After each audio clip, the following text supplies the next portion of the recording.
asdwebs.com। এটা বাংলাদেশের জনপ্রিয় নায়িকা অপু বিশ্বাসের কত নাম্বার বিয়ে? চরিত্রের প্রয়োজনে একজন অভিনয়শিল্পীকে কত কিছুই না করতে হয়, তবে এর সবই মিছি। তাই তো বিয়ের পিঁড়িতে ঢাকায় চলচ্চিত্রের জনপ্রিয় চিত্রনায়িকা অপু বিশ্বাস। আব্দুল মান্নান পরিচালিত পাঙ্কু জামাই ছবির প্রয়োজনে তারই বিয়ের পিঁড়িতে বসা, তাও শাকিব খানের সঙ্গে। asdwebs.com। আর নিয়ে অপুর কাছে হাসির ছলে জানতে চাওয়া, এটা কত নাম্বার বিয়ে আপনার?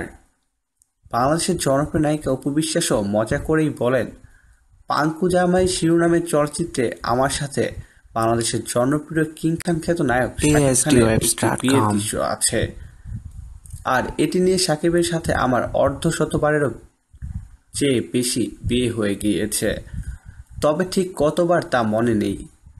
2 জানুয়ারি এফডিসির 4 নম্বর শুটিং ফ্লোরে আব্দুল মান্নান পরিচালিত পাঙ্কু জামাই চলচ্চিত্রটির মহরত অনুষ্ঠিত হয়। চলতি মাসের 30 তারিখ পর্যন্ত চলচ্চিত্রটির শুটিং চলার কথা রয়েছে। চলচ্চিত্রটিতে শাকিব ও অপু ছাড়া অভিনয় করেছেন এটিএম শামসুজ্জামান, মিশা সওদাগর, ববি রেহানা জলি প্রমুখ। প্রিয় দর্শক, ধন্যবাদ ভিডিওটি দেখার জন্য।